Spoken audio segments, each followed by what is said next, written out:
కేవలం 7,999 up to 10 kgs వరకు బరువు తగ్గి అధిక బరువు నుంచి వచ్చే ప్రధాన సమస్యలను దూరం చేసుకోండి. హ్యాట్రిక్ హిట్ తో టాక్ ఆఫ్ ద టౌన్ అయ్యాడు వెంకీ అట్లూరి. తనది కాని ఇండస్ట్రీలో ప్రూవ్ చేసుకోవడమే కాదు 100 crore కలెక్షన్స్ మూవీస్ అందించి వావ్ అనిపించుకుంటున్నాడు. Recently blockbuster Vishwanathan sons తో ఈ దర్శకుడికి డిమాండ్ పెరిగింది. హీరోలు అతడి కోసం వెయిట్ చేస్తున్నారు. వెంకీ నెక్స్ట్ ప్రాజెక్ట్ ఏంటి? టాలీవుడ్ హీరోతోనా, పొరుగు స్టార్ తోనా? Venky Atluri present demandable director. Vaathi, lucky Bhaskar and Vishwanath and sons తో బ్యాక్ టు బ్యాక్ హిట్స్ అందుకుని హ్యాట్రిక్ దర్శకుడిగా మారాడు. గతంలో హీరోల చుట్టూ తిరిగిన ఈ దర్శకుడి కోసం ఇప్పుడు హీరోలు వెయిట్ చేసే స్థాయికి రీచ్ అయ్యాడు. ప్రస్తుతం Vishwanath and sons success enjoy చేస్తున్నాడు వెంకీ అట్లూరి.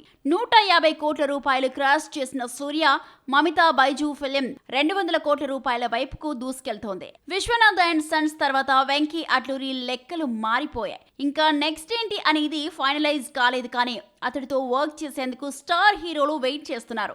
ధనుష్ కోసం ఓ స్టోరీని సిద్ధం చేస్తున్నాడట దర్శకుడు. సిద్ధు జొన్నలగడ్డతో ఓ వెబ్ సిరీస్ ప్లాన్ చేస్తున్నాడు. లక్కీ భాస్కర్ 2 ఉంటుందని గతంలో వెల్లడించినప్పటికీ ఇంకా టైం పట్టే ఛాన్స్ ఉంది. అలాగే మెగాస్టార్ చిరంజీవిని డైరెక్ట్ చేసే ఛాన్స్ వచ్చిందంట.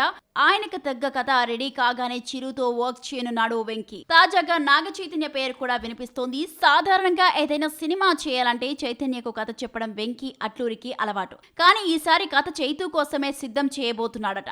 చైతు 25వ సినిమాను ఇతడే డీల్ చేసే ఛాన్స్ ఉందని టాక్. గతంలో Naga Chaitanya mile stone movie కోసం బెదురులంక 2012 ఫేమ్ క్లాక్స్ పేరు వినిపించగా తాజాగా వెంకీ అట్లూరి నేమ్ సర్క్యులేట్ అవుతోంది. మరి వెంకీ అట్లూరి తెలుగు హీరోతో సినిమా అంటాడో, పొరుగు హీరోలతో కొలాబరేట్ అవుతాడో, లెట్స్ సీ.